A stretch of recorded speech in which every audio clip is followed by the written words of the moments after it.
How we doing, guys? Hi there. Michael, you're back. Yeah. Okay. Um, Michael, I want to thank you for kind of taking the lead on getting this document where it is. Like it is like getting there. I don't know how to assign a percentage to it, but it strikes me that we're somewhere like around 80% of the way to having, a document that we can throw up, right? So I see kind of like, this week I'll make sure to make time to like go through it and line item, kind of like inline comment edit and stuff. Um, but I didn't see like a lot of places that really need a ton. And I didn't go past where you said you're still filling it in, so I stopped at working groups. Um, but I feel like it's pretty darn good, dude, and catches the ethos of what we're trying to do here quite well. So I want to congratulate you for that. That's really fine work. Thank you. Oh man, thank you. Um, Yeah. No, I had a lot yeah, of fun with it. It's funny because sometimes it's easy to imagine that. Oh, basically the points are quite simple. I tried to keep it as condensed as possible, but I'm kind of a thorough person. Like when I do something, I tend to just be extremely thorough. So that's what I did with the document. So um, it's it's longer than I expected it to be, but I think most of what's in there has already been discussed, and we generally have like soft consensus on most things. yeah. There's a couple specific things that are um, potentially up for debate, and then yeah, the working group section I just buttoned it up here in the last you know hour, so that's ready to kind of go through. Okay, great. And so I think the plan for today should be then just to kind of start at the top and go to the bottom. And then I'll do a blast. I'm surprised. So we created some sub, permission categories, and I thought that, um, sort of like right below community manager, that I thought would like tag. Apparently not. And so we'll have to revisit that at some point. But that's a little surprising. We got a guy that can do Discord maintenance. It's something we got to figure out. But maybe it's like I said, right? Like it's part of what we figure out for coordinator roles and stuff going forward. But okay, guys, so let's just start at the top here and work our way down. Kind of stay kind of high level. I don't think we need to get into the exact language, like word by word, by sentence. But if we can get it quick reads and go, and then when we're finished here today, I'll do a blast of this document out to the governance working group. We'll mention that we have a meeting next Friday at 11. And then I kind of see this as a final week for edits and comments, and then we'll try to button it up pretty tight next week, and then maybe give it a final edit, and then ideally, right up on snapshot early February, late January is kind of what I'm thinking. Probably early February. Second is Wednesday, so February 1st is Tuesday. Yeah, so probably early February, most likely. Um, but I think we're a couple of weeks away from snapshot, and then boom. We can kind of go from there. Does that timeline seem reasonable to you guys? Yeah, sounds great. Okay. Yep. Um, awesome. Cool, cool, cool. Okay, so I made that comment about the top and the caption. Like, I understand what you're saying. That's just maybe for your notes, or whatever you're doing. I think whatever final governance framework, or and we'll talk about interim the interim language maybe in a minute. Just would say the governance working group, as authors. That's what I ended up doing with a snapshot for the grants committee. Although it occurred to me too, the document I guess itself has names of people who contributed to it. I don't know. Go in general, I'd like to de-emphasize the individual and sort of emphasize the collective.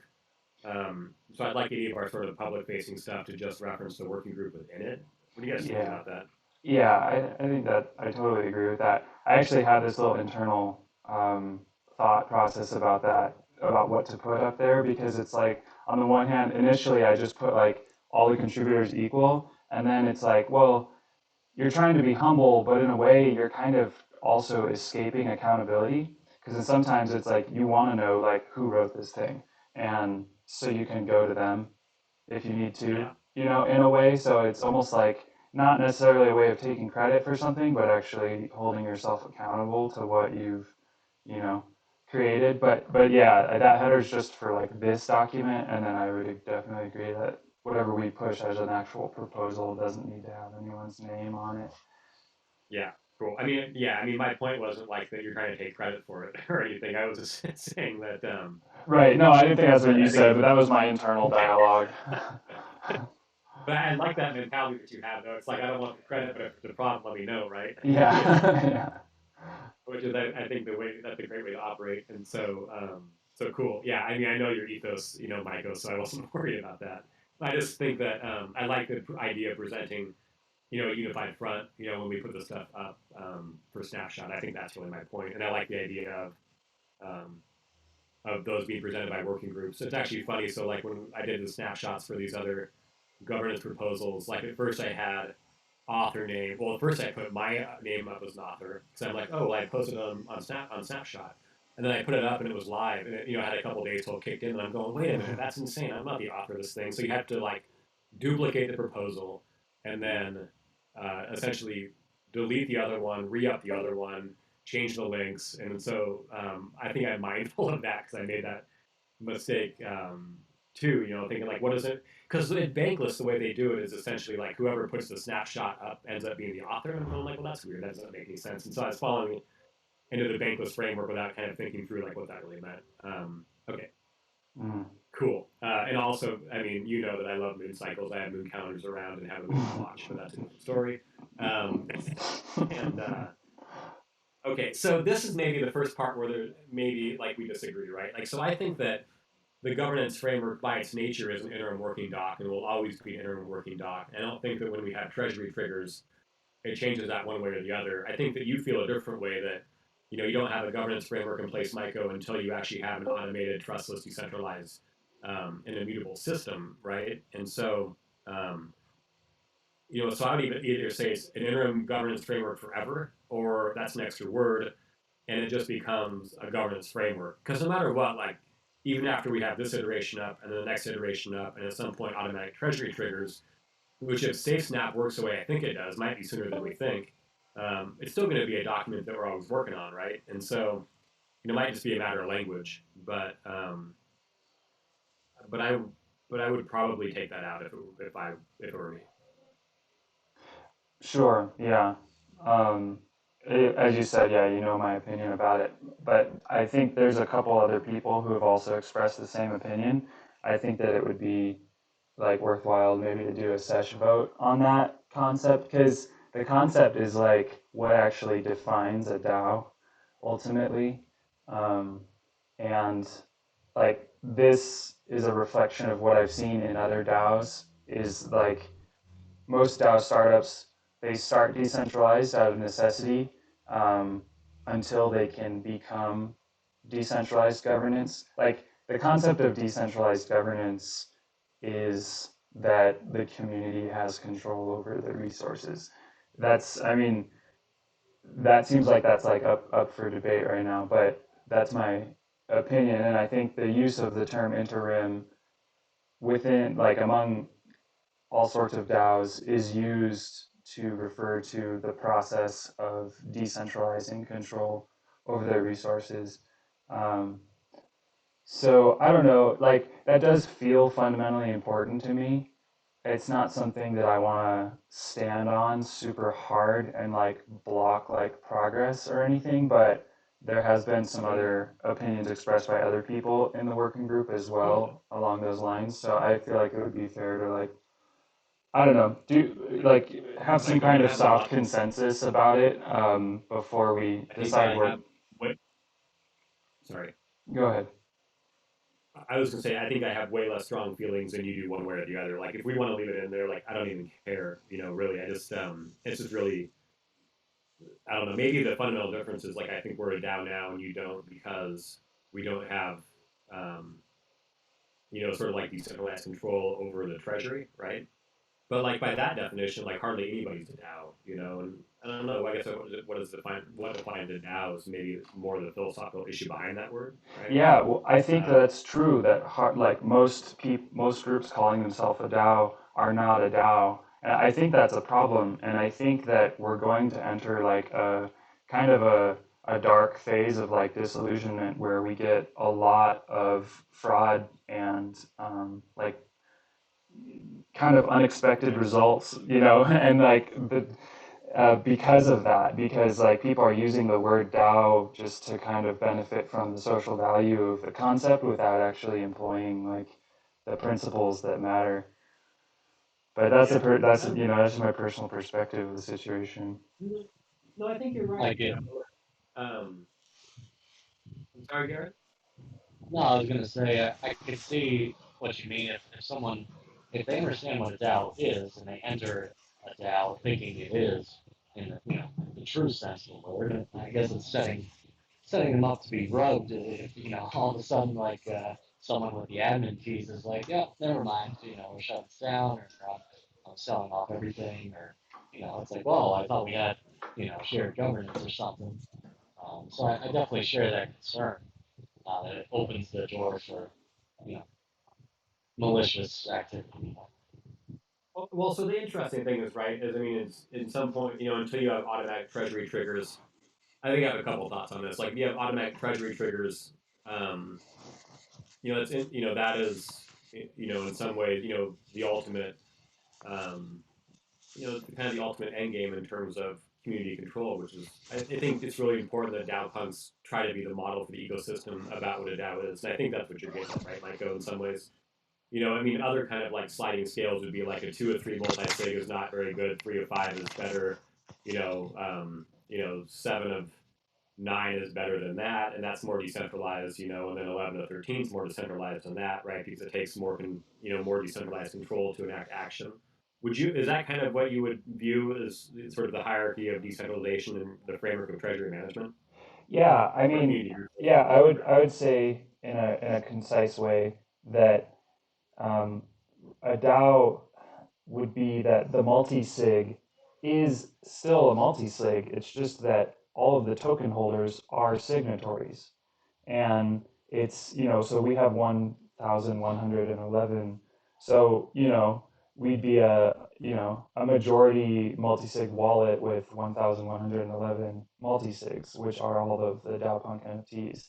Right? That's the point is like a DAO basically is a multi-sig. So, we are a DAO to the extent that we are a DAO of five, because that's what controls the multi-sig. So until we spread out like who actually is signatories, until like the DAO NFT holders ourselves, we are the signatories. Then we are a part of the DAO, but we're not really a part of the DAO governance functionally until our DAO punks are the co-signatories. But like at this point now, we have five co-signatories, and y'all are who truly make up the functional DAO.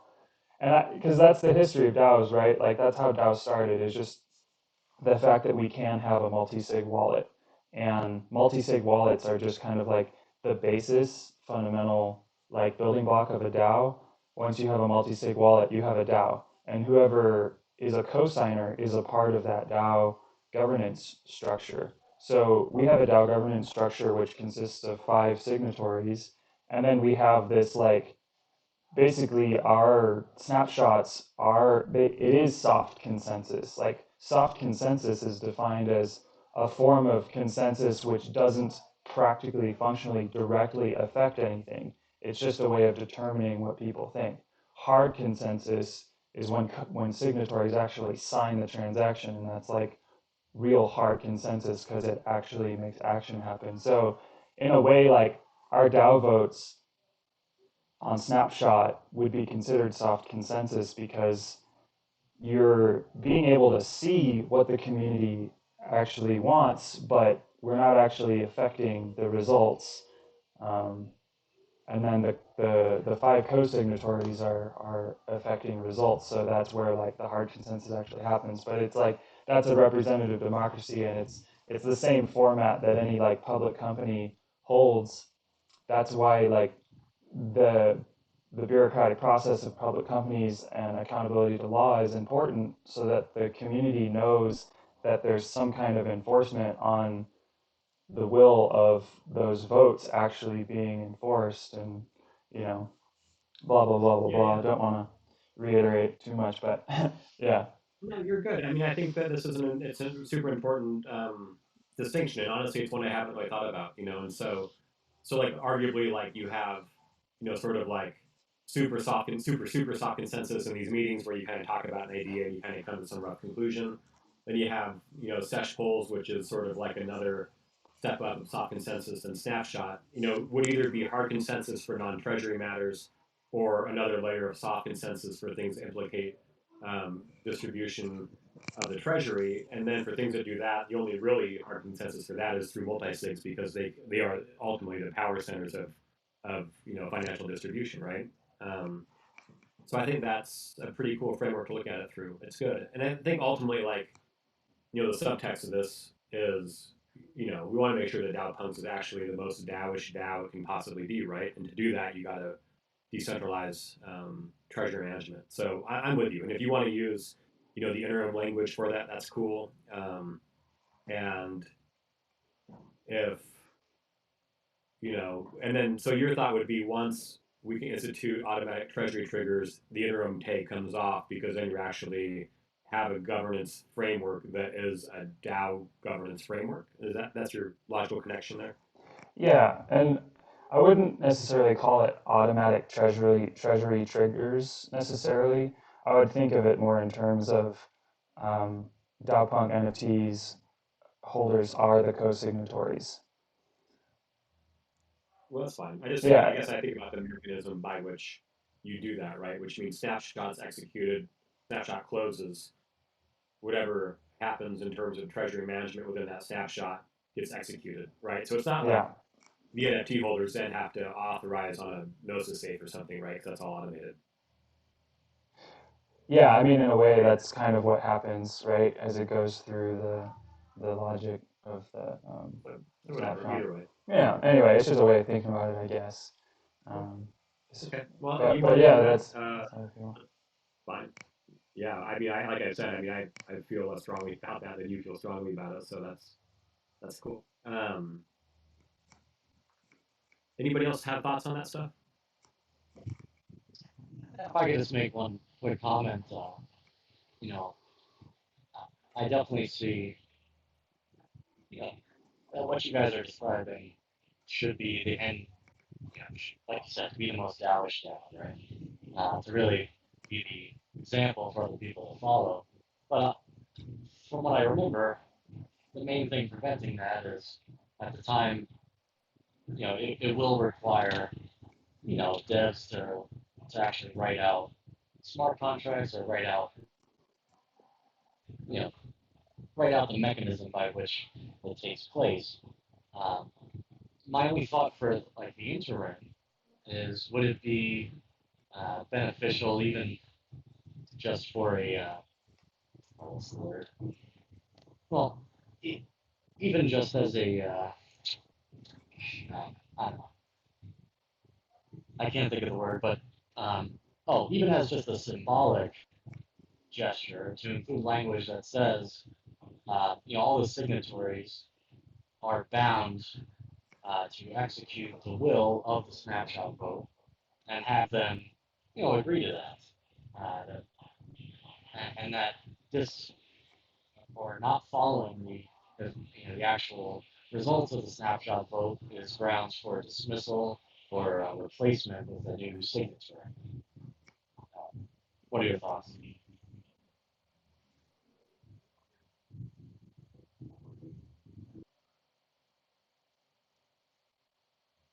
I think you could put that language in there, sure. You know, Yeah, functionally, that is included in the current doc. I had some more explicit language, but I decided to like soften it up a bit and also kind of just eliminate any redundancy. But sometimes redundancy in statements is important just to like underscore the importance of certain things. So yeah, I'll re-add that in because I do think it's important and clear. yeah, cool. I agree. Um, cool.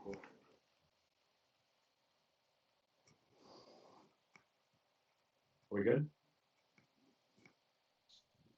Yeah, we're good. Thank you, guys. I apologize that if it was similar already in the document, I just have to catch up on. So, No, it's but I'm no. I'm good here. That's a good point. No, I think you're Okay, right. It so does need to be more clear, like, and explicit in that way. yeah, you had. So I do remember that you had that in a version, Maiko, and I haven't looked at this document closely enough today to realize it's there or not. So excellent. Uh, okay, so now we're on screwed in philosophy. We have two paragraphs to consider. You know, for this, it seems like certainly I like the second one. I think looks like that's probably Joey, um, who also liked the second one. Maiko or We Love Colors or Garrett. Have you had a chance to look at these, or do you have an opinion about whether to have the first or second one? And secondly, the second section here is just a little bit more detailed about what it means to be a DAO. And I think it's appropriate, especially if we are going to try to be the DAO of DAOs in terms of the way we govern, then it's good to be a little more explicit. Michael, do you want to talk about it? So, oh, sorry, We Love Colors. Go for it. Oh no, I was gonna say that I don't have a strong opinion on these. I see the additional detail in the second one, which is good, but I don't have a strong opinion that we should use it either way.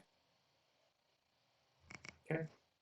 Yeah, I first wrote the second one, and then I was trying to go back through the document and simplify things.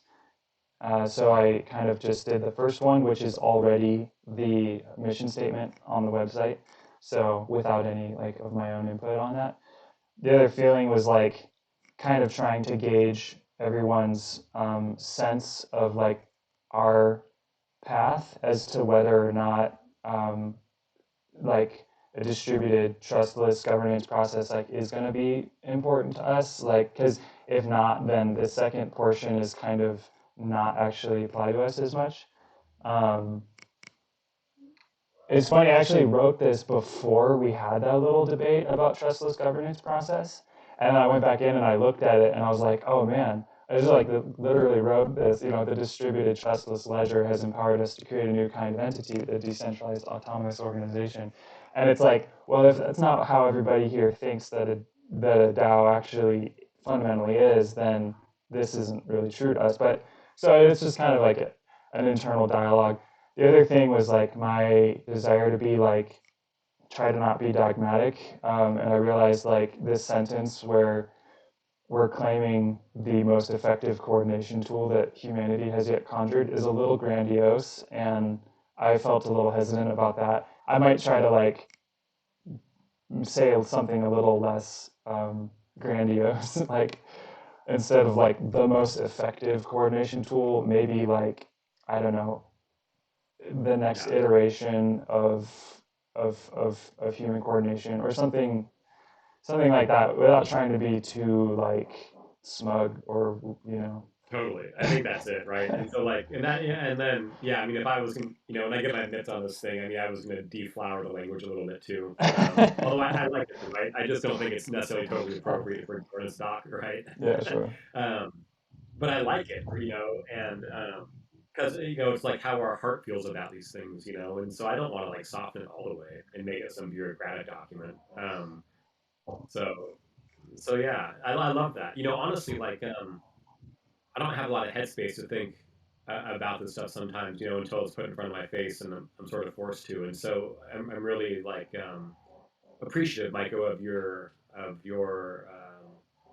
the time you've taken to think through what it means to be a DAO. Because for me, right, and you guys saw that. I mean, I was like, oh, the birth of the DAO. We took our first snapshot of it, and I think that to some extent in my heart, I do believe that's like when DAO Punks was became a DAO. But it's also interesting because the Bankless DAO leadership teams would argue that we're a sub DAO. So I've been arguing with them about that a little bit. And Oh yeah, a sub DAO of oh, very Bankless. Oh, very much so. Yeah, that is. I Mm. mean, on the community call this morning, that was our Twitter Spaces season 3 launch. It was reiterated a couple different times. If you look at some documentation, it says that we're a sub DAO, and I'm just like, the fuck we are, And so it's That's really awesome. interesting, right? Yeah. Yeah, and so I argue for our autonomy all the time. I argue with people who are not active in either group all the time, and so it's pretty interesting. I think that you are influencing my thoughts on what it means to be a DAO, Michael. And And in the end, I agree with you much more than I agree with my original position that one snapshot vote gets you there, And so I think my more naive definition of a DAO was sort of like, contributors who are, remunerated in some way, working toward a shared mission statement using decentralized technology, blah, blah, blah, or something, right? But ultimately, I'm starting to think that you're right, dude. In fact, I've changed my mind. I do think that you're right, and that having the will of the community activated through a snapshot vote and thereby controlling the treasury is a huge part of it. And what is what distinguishes what we do here from other sort of decentralized organizations, whether those kind of be more like co-ops or this and that, right? So having the people who are part of the community who have governance power to have control of the treasury directly, I think is a really important component. And I was definitely under emphasizing that and underestimating the importance of that. So thank you. That's very cool. You're really, you just, I love to hear people change their mind or, grow. But I did see a newsletter come out from Bankless saying, I believe that the topic was what is a sub DAO, but I didn't read it yet. Are there any implications of us being a sub DAO? Like, is there We're not any? we're not a sub DAO. I wouldn't don't even overthink it. I mean, even if we are a sub DAO, still don't overthink it. So that was Frog Monkey's post yesterday, and yeah. So my tongue in cheek comment was we're going to make the Writers Guild a sub DAO of Bankless DAO. If you read the comment I made to that, that's basically what I said. It's just that fine, then we're going to become a fucking sub DAO of Bankless. Fine, then we'll do it as a Yeah, Writers Guild and take like literally the only entity that generates profits and and become our own DAO. No problem, pal. So Frog Monkey and I are pals. I mean, it's not like that, but we just have a disagreement about this particular oh point. yeah, it's Um, playful ribbing. yeah, so no, that's what I mean. Like, and like Lucas OX, who's another Genesis founding member of Bankless DAO, also believes that we're a sub DAO. It doesn't matter, right? In the end, like, who cares what they think? It's not even relevant. We're just going to build what we build, and that's that. And so, I don't think there's any real practical issues with that. I also haven't thought deeply about it at all. And to your point about like changing your mind, I mean, I think that the stuff is like important, right? So like we can have our own opinions and have strong opinions, but like sometimes you just need to change. I mean, what ultimately makes people grow is to be open minded, even if you have your own opinions. It's the closed minded people with opinions we have to be careful about, right? Anyway, rant over.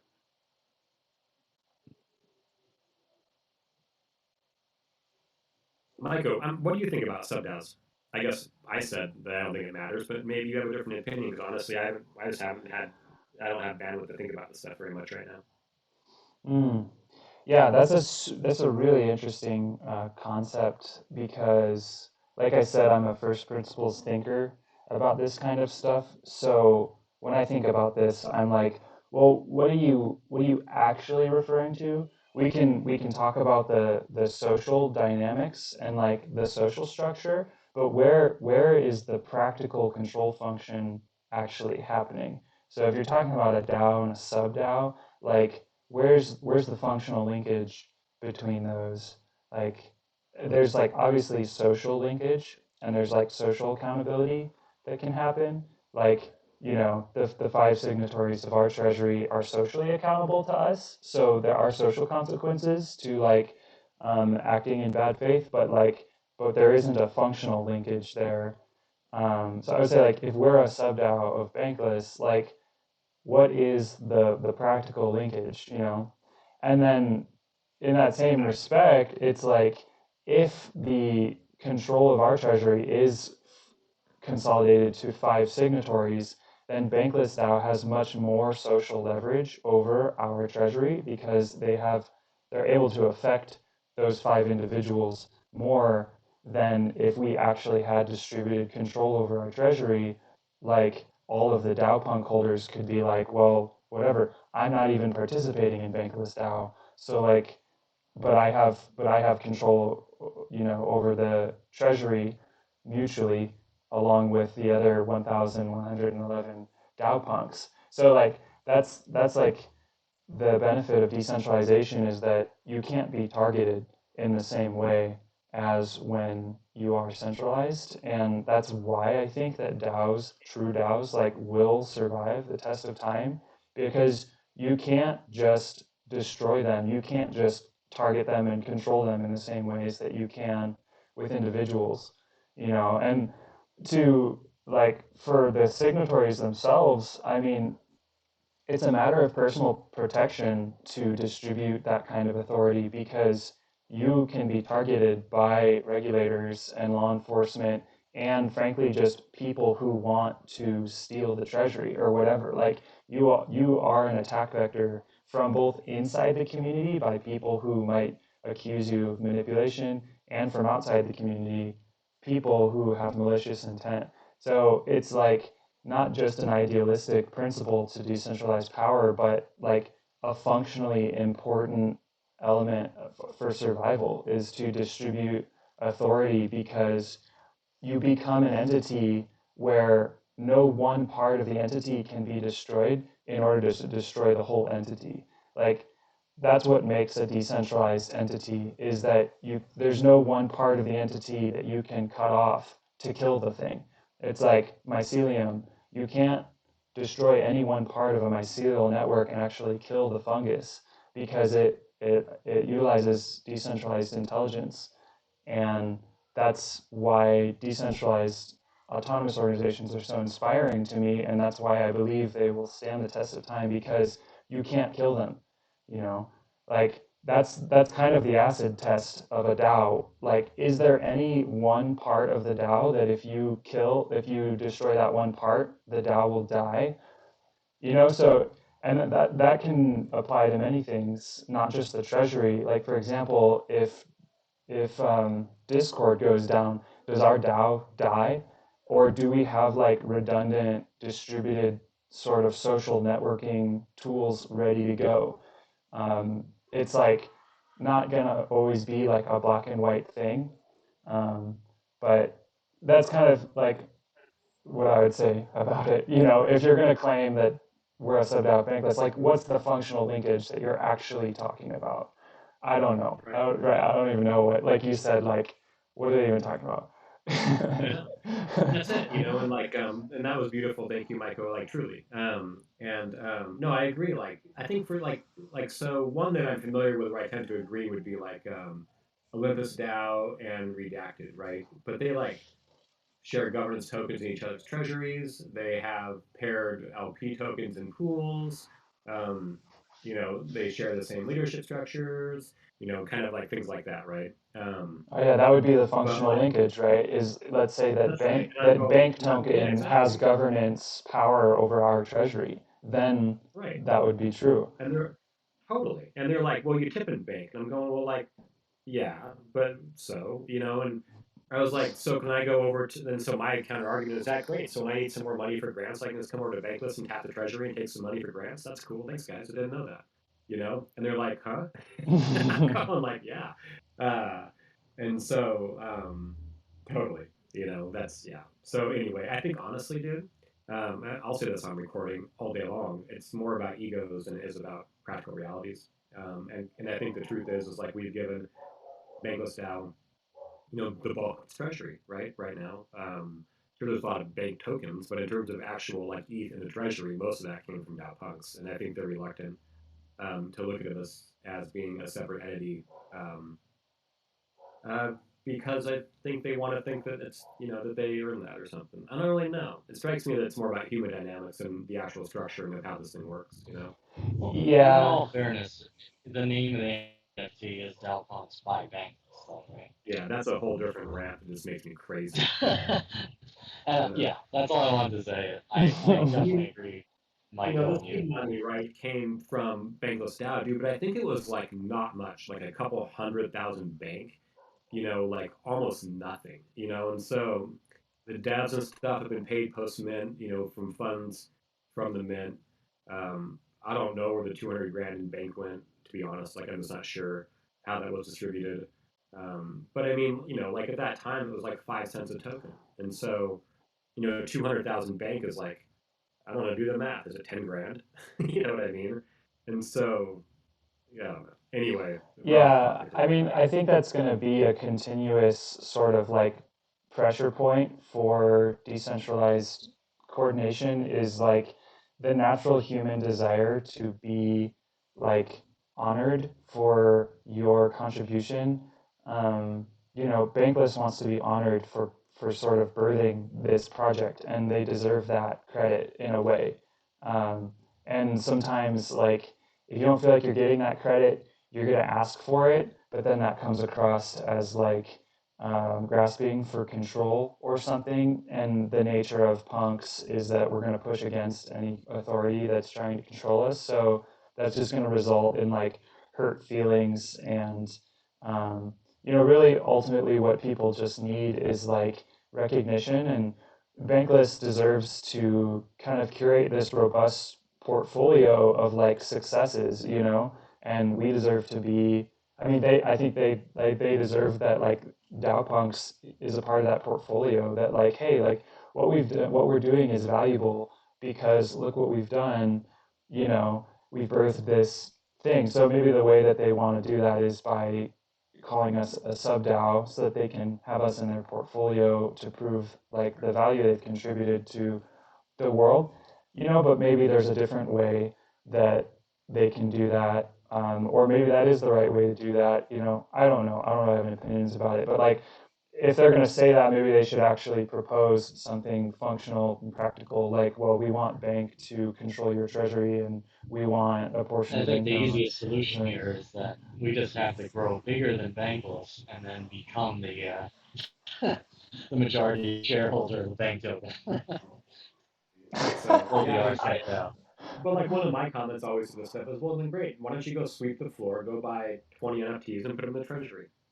Mm, Which is not a good solution, and I just say it in jest, right? But the great then hold our NFTs right. in the treasury, and then go give us 5 million bank to hold our treasury, and then we can talk about sub DAOs.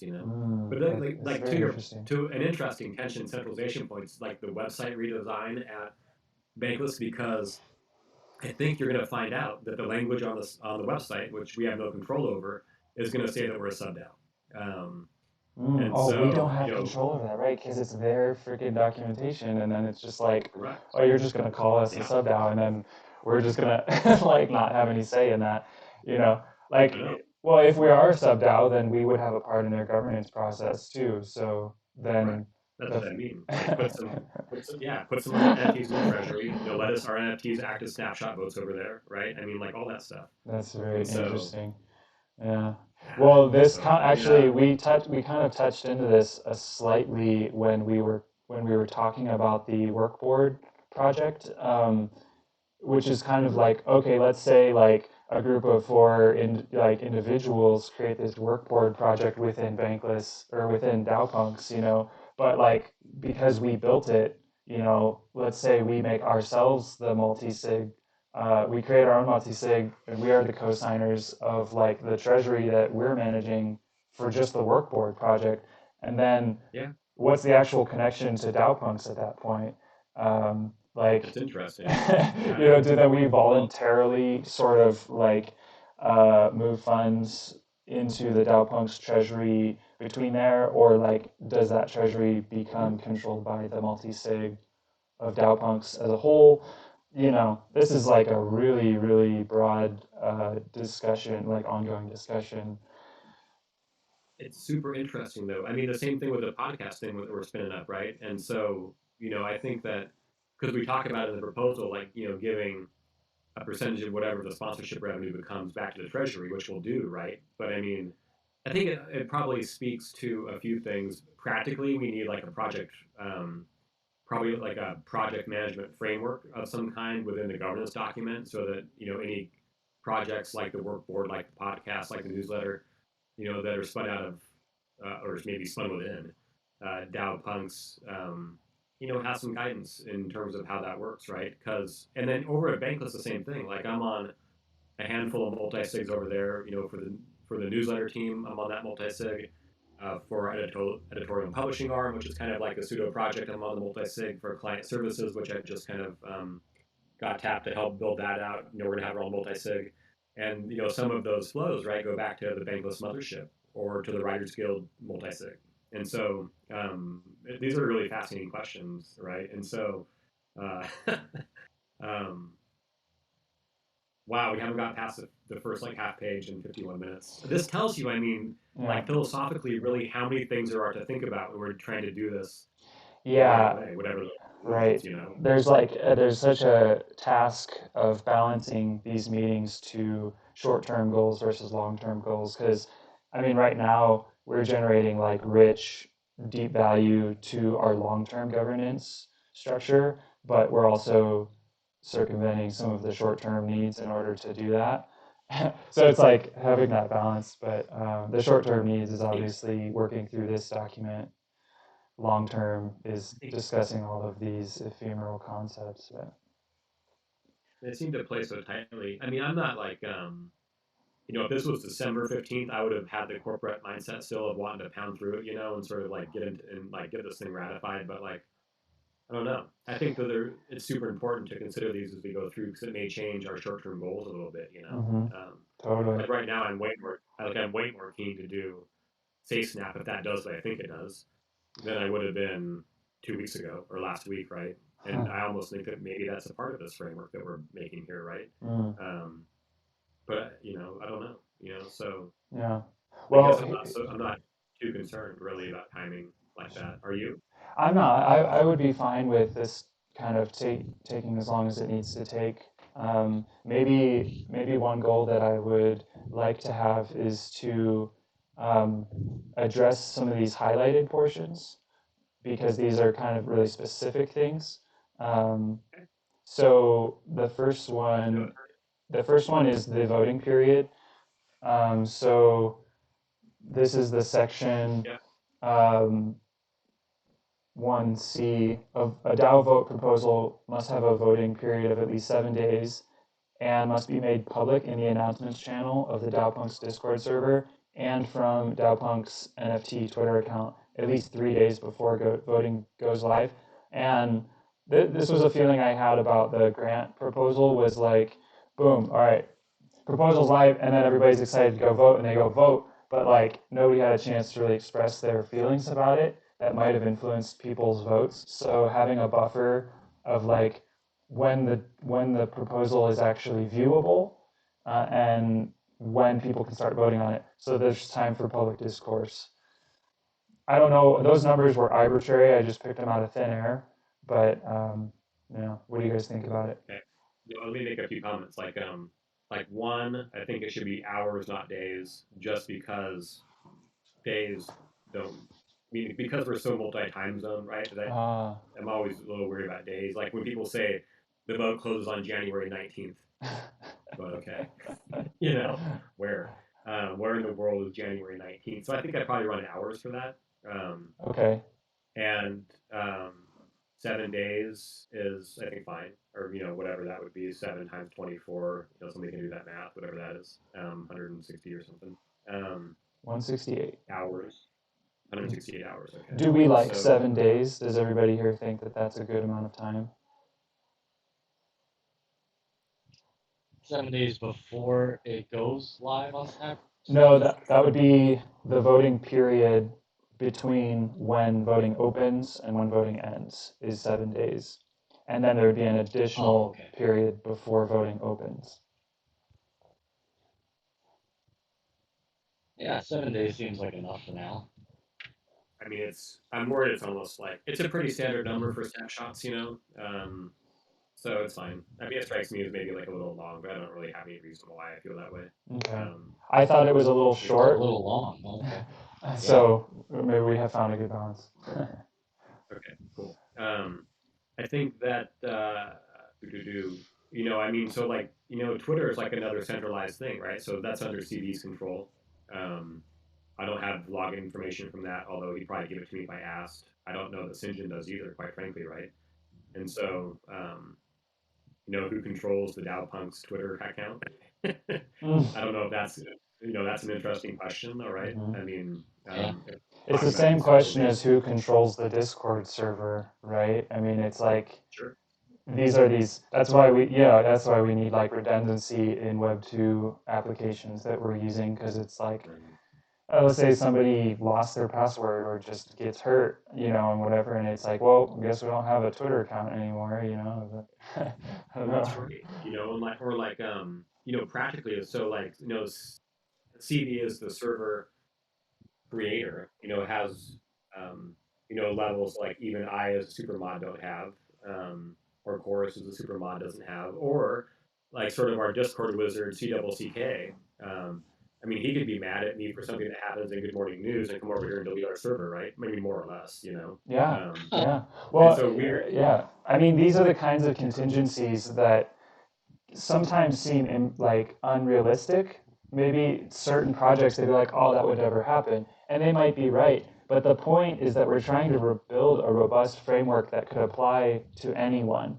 Right. So it's right. like, and the thing with the multi-sig is like maybe some people have personal trust in the signatories, but like you have to account for people who are being welcomed into this organization who don't know anybody, and you can't expect them to trust. Like that is not a healthy relationship of any kind. Whenever there's an expectation to trust, like nobody should ever expect somebody to trust them. Like trust needs to be earned over time.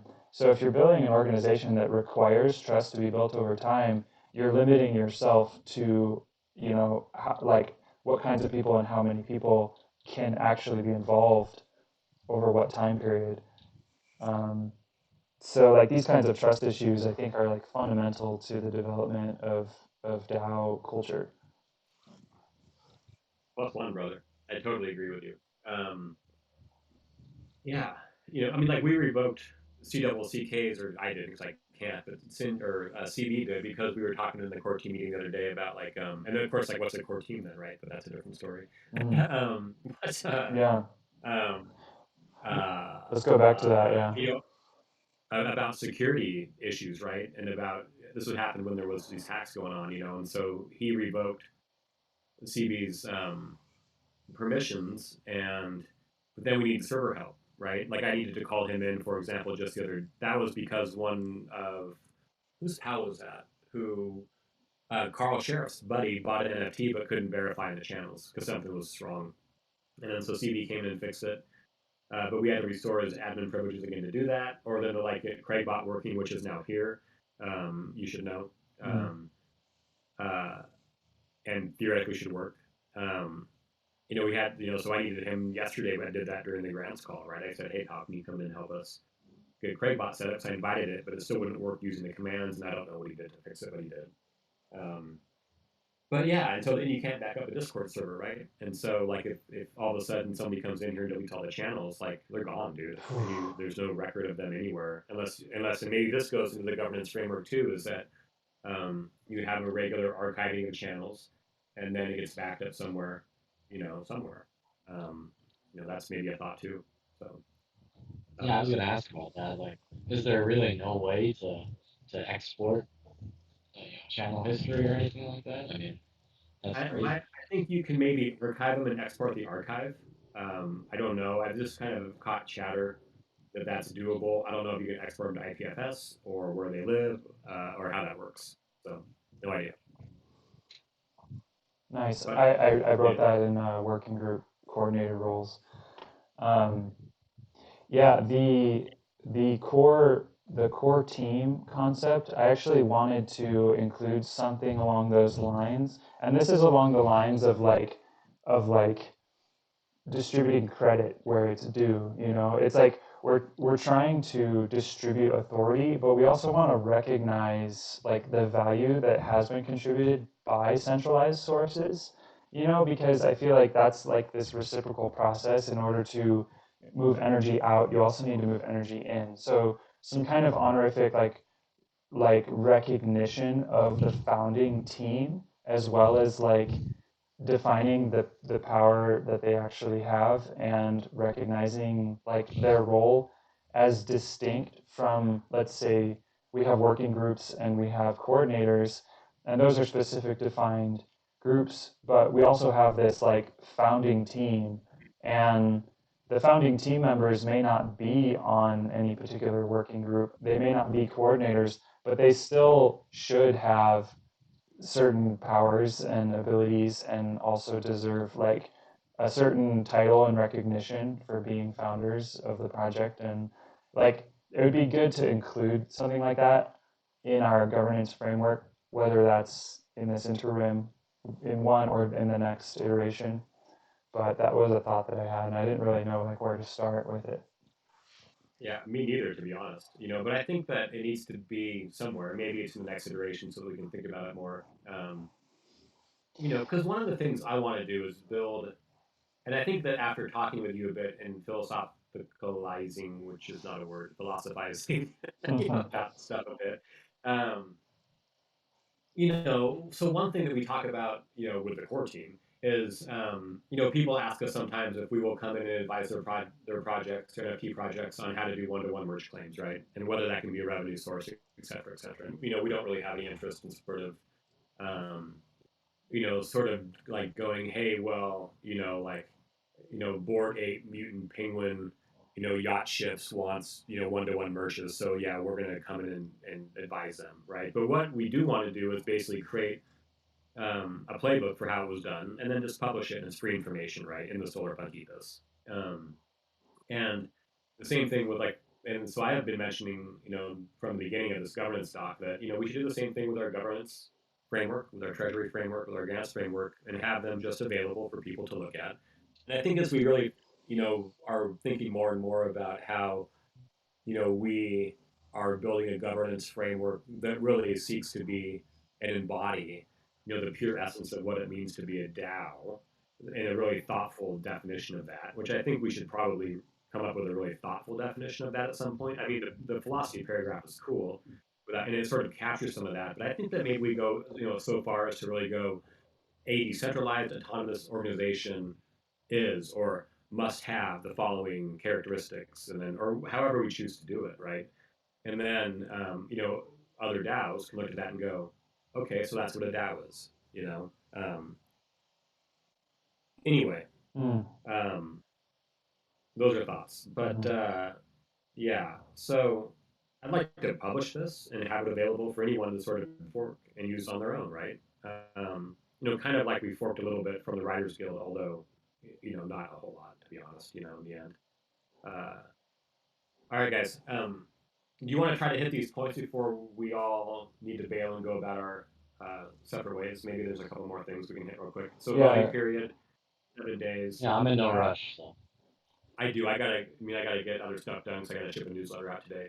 But Okay. we got a couple minutes. So let's Actually, maybe should we run this as so? There's a thing here. There's like a problem with like snapshot votes that we've recognized in general, but basically, like even if somebody disagrees with one part, they still might want to vote yes just because they don't want to block the entire thing just because of one part. So it's best to put those parts through sesh polls first, um, before pushing the full proposal through snapshot.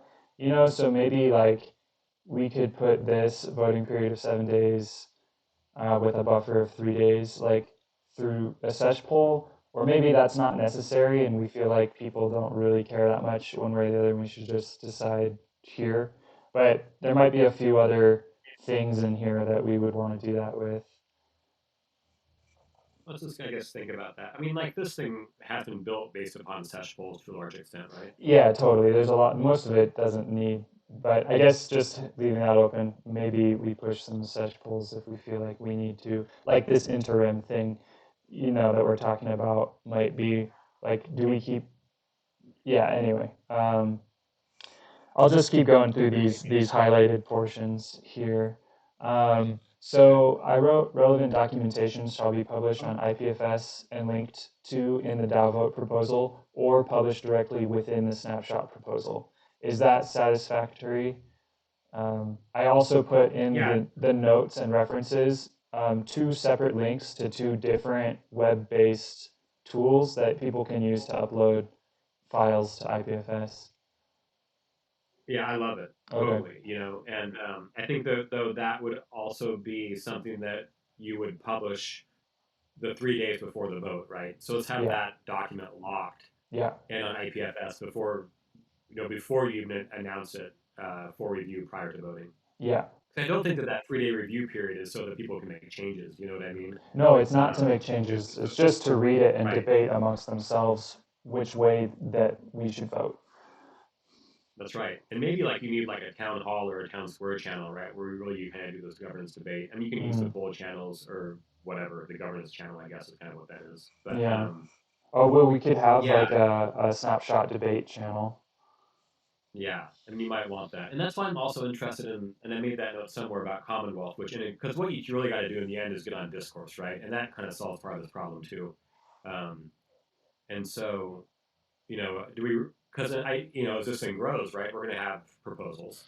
And, to have a framework for those proposals that doesn't rely on, maybe IPFS or Google Documents or PDFs or whatever would be good. And so, like, discourse, as you guys, I'm sure is the common tool for that in DAOs. But this Commonwealth thing that I'm aware of now, which sort of seems to combine, I think, on-chain voting, although I'm not sure, like snapshots off-chain, right? But there's gas costs, I guess, for on-chain voting. But I'm not sure how Commonwealth does it, but they've integrated, the forum discourse aspect with the snapshot voting aspect somehow. And so that might be another tool that is worth looking into.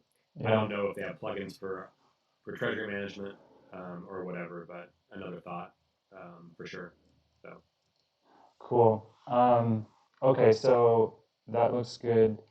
The next one is DAO vote proposal can be published by any working group coordinator by the will of their working group. And Hiro, you had some thoughts about how we should limit that ability.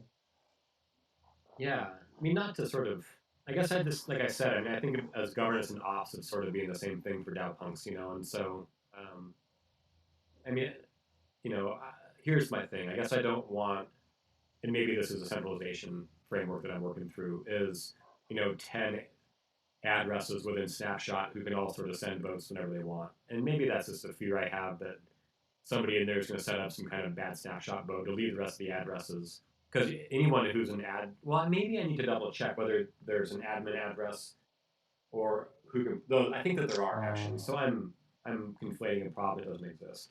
Okay, so it's like permissionless levels would solve your concerns. Or permission levels would, right? Because that's what I meant. Sorry, yeah, that's not what. Yeah, that's what I meant. Because I don't want anybody to get because admins. Okay, yeah. So you can do authors and admins. So I think that authors can be different and can't delete admin addresses, and so that would be good. Because like I could imagine somebody going rogue, getting in there, deleting all the addresses, and then and then Snapshot's gone, right, or something. So, but it's interesting. So the only people that are in there now are CB and me.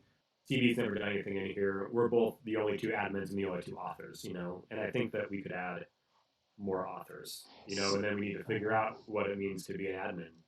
Is that the core team? Is I don't know if I know this. CB, have they been in our Discord at all, or what's their Discord handle? Oh, CB is Crypto Bushi. Crypto. Yeah. Okay. Cool. yeah.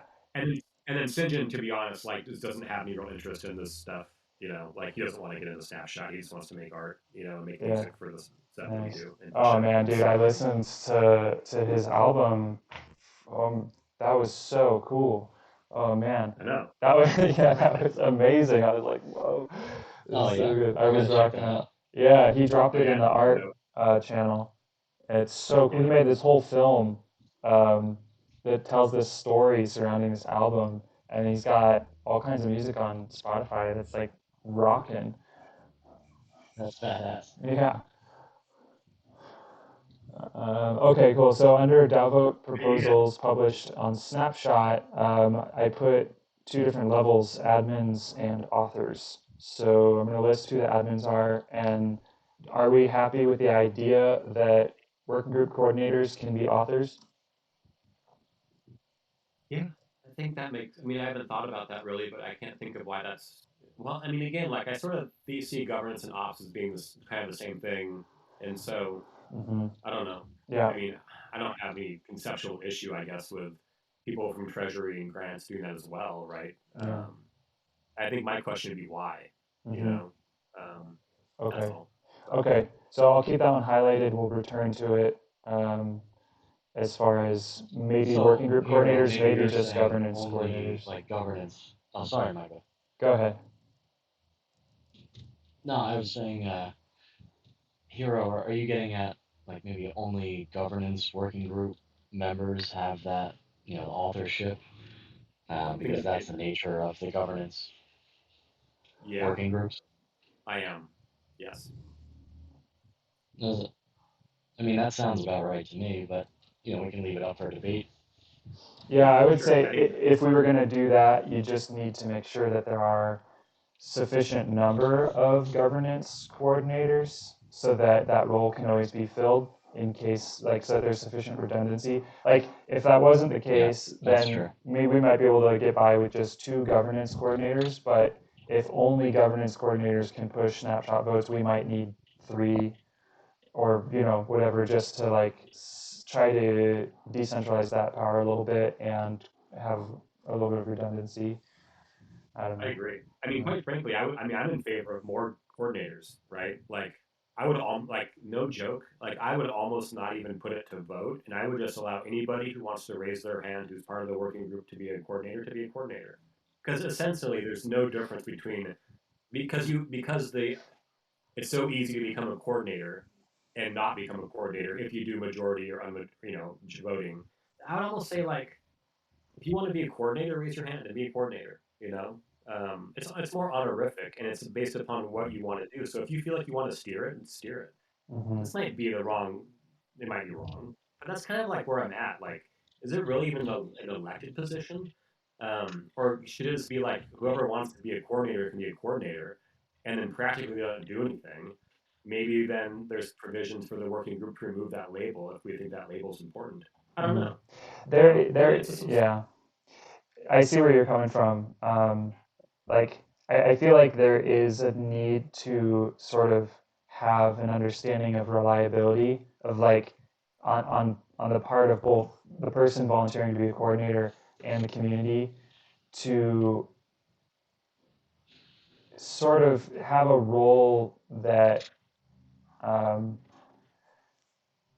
can, like, for example, that somebody is going to be at the meetings to inform other people at the meetings, like what happened at the last meeting, because we've already had this situation where, like, we have a meeting and everyone at the meeting wasn't at the last meeting and nobody at the last meeting is at the current meeting, and so there's like a hiccup in coordination there because whatever we talk about isn't going to be received by the other folks who need to receive that information, and we might just be wasting our time because we're already talking about something that got figured out. I just see, like, the yeah, role of coordinators as being somebody who can help make that process more productive. yeah, Um, you're right.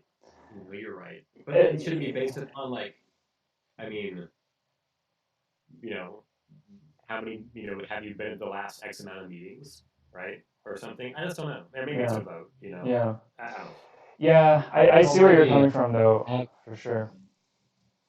Let's just kind of think of. I mean, obviously we're not even gonna get there today, so we'll table that thing. But it's just a thought. I'm Mm-hmm, just going, like, and if we do elect him, I'd probably say like have 5, or something, mm-hmm. for the reasons you said, and also because, um, to spread that.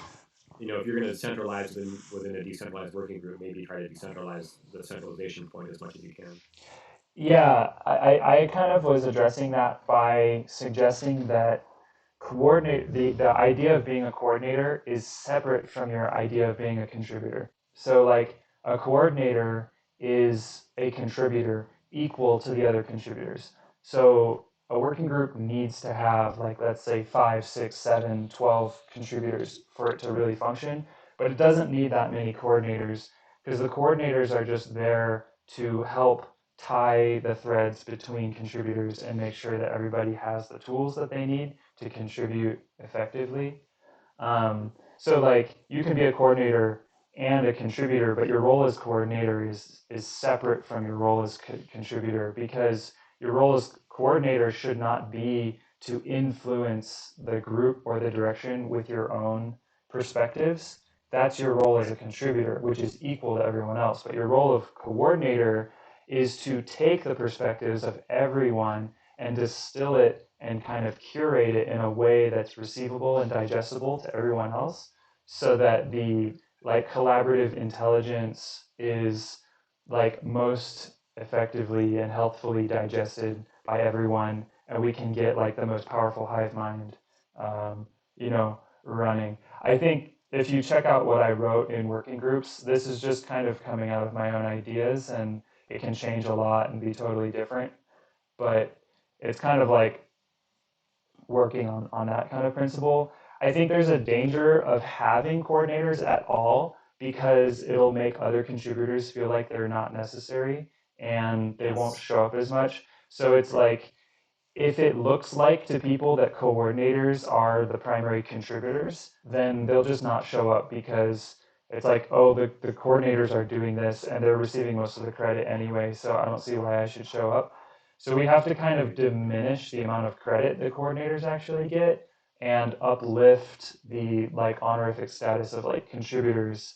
But still, like, I have this sense based on my jaded like history with decentralized organizations of like the failure points of decentralized collaboration, and a lot of the failure points come from this like energy loss of like reiterative sort of exploration of ideas and trying to do things again and again and again, because you don't have a continuity for the lineage of ideas happening, because like people come and go so often that the continuity is broken, and you just get this like broken wheel that's like spinning around and squeaking, and like that's what I would want to try to avoid. And I think that that's what like the coordination models of DAOs like can solve, is to solve for the continuity of intelligence within a decentralized organization. So that's like my input on working groups, and you can like see what you think when you read through that. No, I mean, Yeah, I think you're. that philosophically, I agree with you. Totally. It's I was, about I was how. just gonna. Sorry, go ahead. Oh, sorry, Earl. Um, no, I was just saying it's almost ironic because we actually did have this conversation a few weeks back when Hero wasn't here. So it's actually happening right now. Mm, Like where you couldn't. yeah. We're just recapping a discussion we had earlier. Oh yeah. Nice.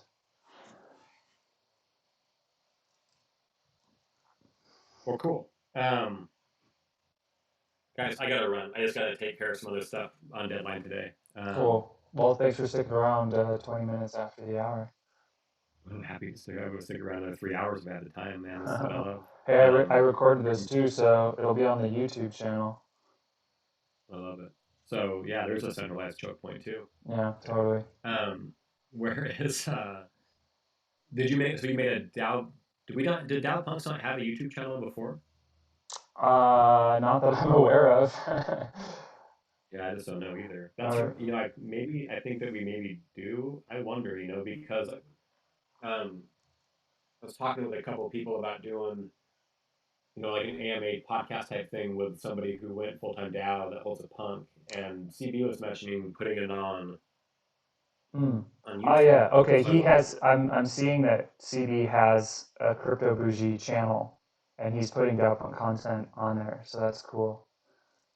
Right. So he's got community update number 1, morning NFTs with Bankless DAO, DAO Punks community update number 2, shirt claim instructions, DAO Punks.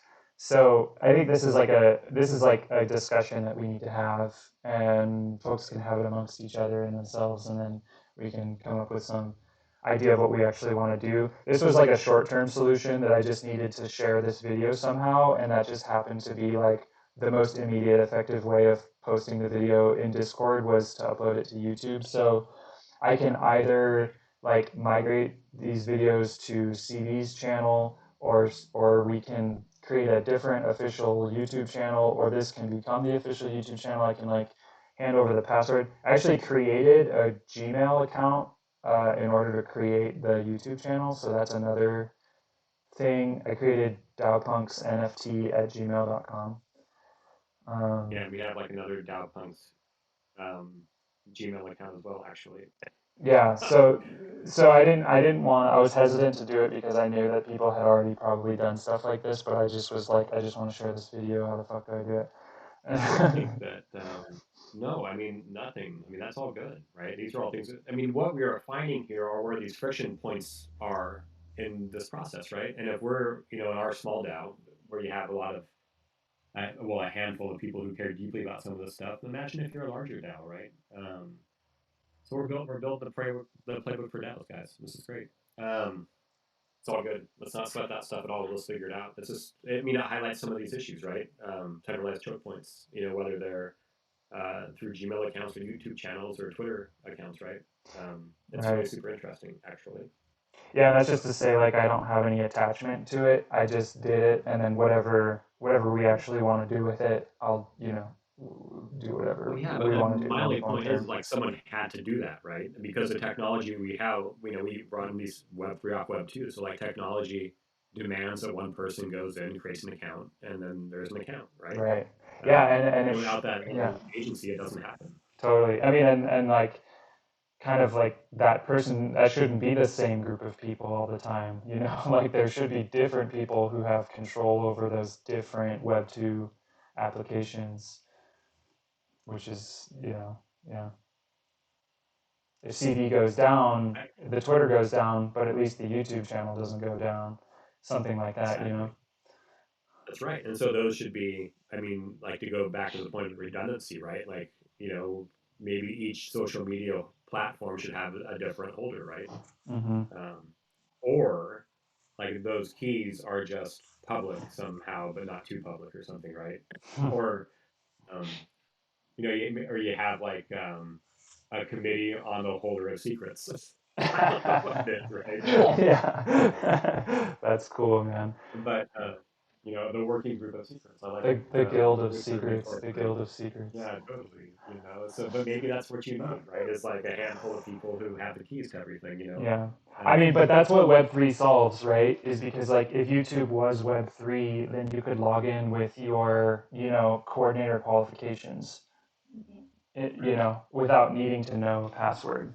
And the community can remove your coordinator qualifications if they want to, right? And then you just all of a sudden wouldn't be able to log into YouTube anymore because we removed your coordinator status. Um, like that's the future, right? That we're imagining with Web3 in a way. I think that's totally true. Bat saying, all right, guys. Same bat time, same bat place. I'll spend time this week. I'm not going to worry about doing any inline edits or anything yet. I'll just go through and keep it more conceptual again. Yeah, And pass me your thoughts about the working group model that I spit out there, because it's I will. yeah, interesting Yeah, for stuff. sure. No, I'll get that. I'll do that before this next meeting, and then if I can find some more time, I'll do it before that even. And so that's great.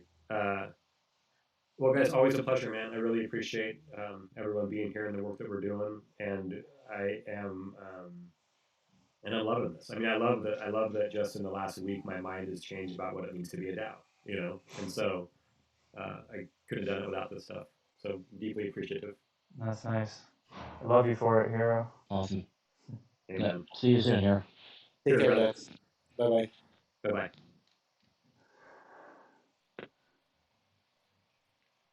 Woohoo! I think he meant to say sub DAO. Boom, boom, boom. Oh man. This was a fun meeting. I'm glad I recorded it. Yeah. Are you cutting it off now or? Still going. Maybe I'll end it. Um, All right. Bye, world. It's been fun.